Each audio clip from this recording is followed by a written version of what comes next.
just because you're unique or your story is unique or you think that your brand is unique doesn't mean it's useful. There's a lot of broken forks which are unique, Yep. but they're not very useful. Right.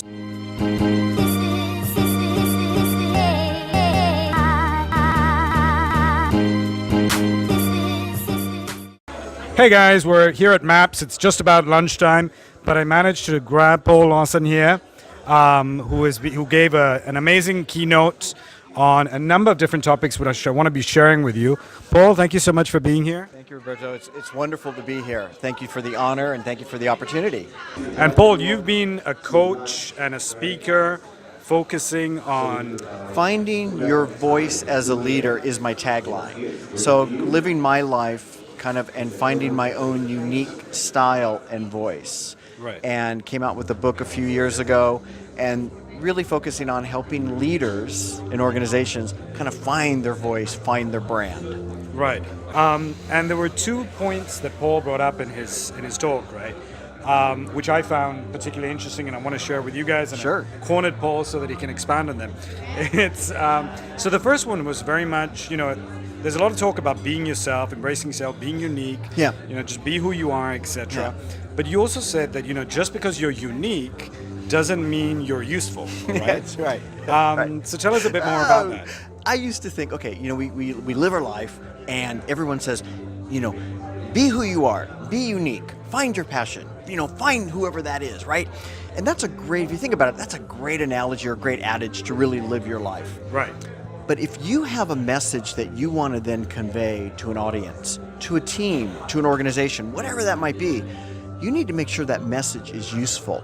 So just because you're unique or your story is unique or you think that your brand is unique doesn't mean it's useful. There's a lot of broken forks which are unique, Yep. but they're not very useful. Right. So you really want to make sure, again, serving the audience, serving your community, how useful is it? What is the point of your message, especially as a speaker, as we've seen here at this wonderful conference in KL, making sure that you have a point and that you're very deliberate with purpose and outcome with your message. I love that. The question I have for you, though, is how do you know if you're useful? How do you figure out whether what you're doing is useful? Is it based on the reaction you get from people, whether people are showing up to your talks, showing up to your trainings? How do you figure out if it is useful? I have no idea. No, you're absolutely right. That's a great question. It's all that, Okay. right? If you feel you have a message, first of all, you need to marry your message intellectually and also from your heart. Okay. So then you have the message. Then you have to assess it.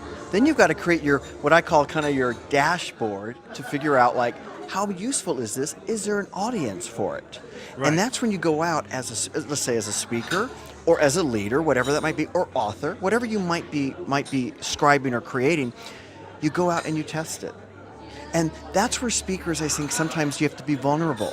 You might get up on stage, you might get in front of people, and you might have what you think is, whoa, this is like rock star crafted message. And the audience is like, I don't understand, or I didn't get it, or you don't get the outcome you're looking for, and then you give up. Or you gloss over that mistake, you don't learn from it.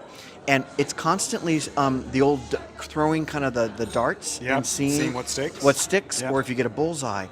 And that's what it is. But if you have a point, if you've got a message that you can combine from your intellect with your heart, there's an audience for that. Because right now in the world, if you can finally craft that with a clear purpose and outcome and make it unique, there's definitely an audience. Awesome. Definitely an audience. Awesome. Paul, fantastic. Thank you so much for that. If people want to find out more about you and learn more from your wisdom and the things that you've done, where should they go? Yeah, why would they want to do that? Well, embrace it. Don't let them down. Don't let them down. Absolutely. It's such an honor. Website is Paul N, as in the letter N as in Neil. Larsen, LARSEN.com. Okay. I can be found with that same name on LinkedIn, Facebook, and my Twitter handle is @VoiceAsALeader. So they can find me in any way, shape, or form. And then paul@paulandlarsen.com is my email. I welcome everything. Fantastic. Thank you so much, Paul. It was great meeting you. Thank you, my friend. I really appreciate it. Thank you. Thanks a lot. Thanks, guys. Catch you soon. Thank you. Thank you so much.